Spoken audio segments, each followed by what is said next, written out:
In this video, we're going to talk about instantaneous velocity.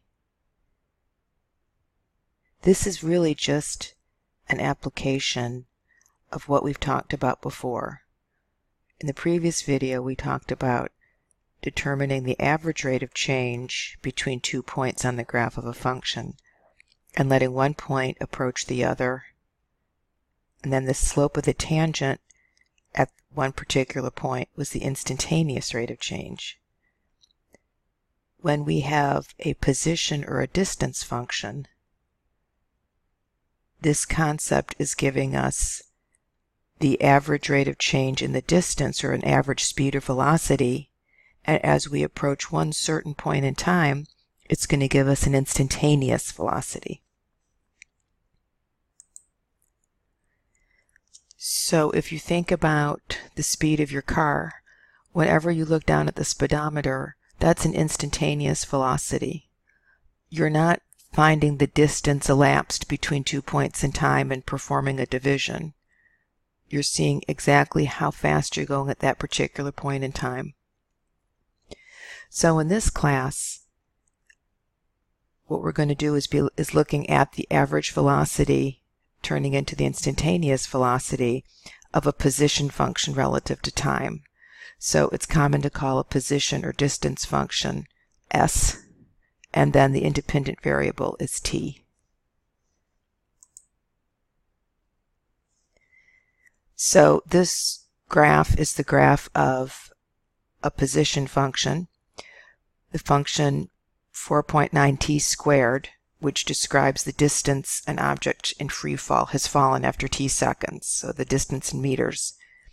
So for instance, this point represents after 1 second, the object has fallen 4.9 meters. After 4 seconds, the object has fallen 78.4 meters. So the average velocity between 1 and 4 seconds is just the average rate of change of this function. So in this case, if I find the average rate of change between t equals 1 and t equals 4, I get 24.5 meters per second. So like we did before, we're going to be moving a point closer and closer to a certain point in time. So here we've gone from 1 to 4 to 3.9 to 4.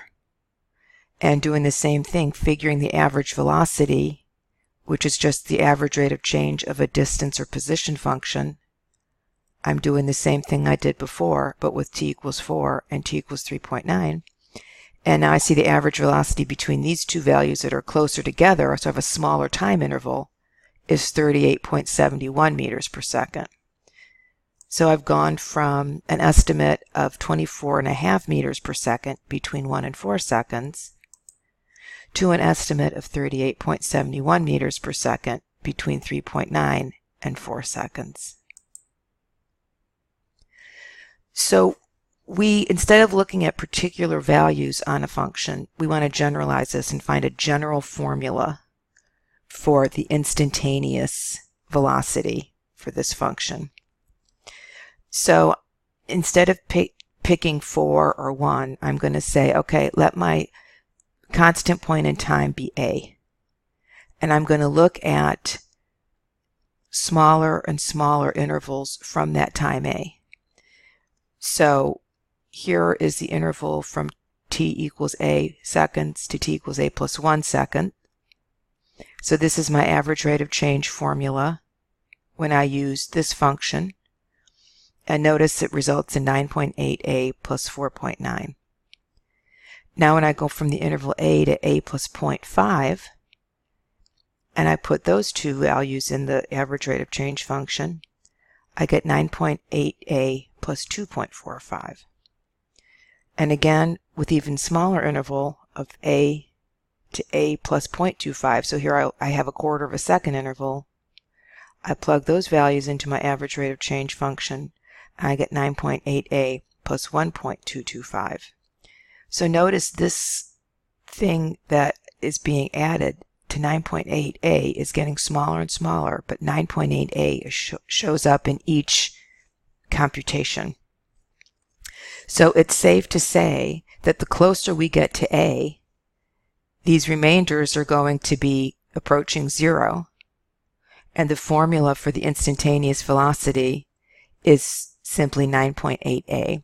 And we'll see in the next couple of sections how to generalize this even further.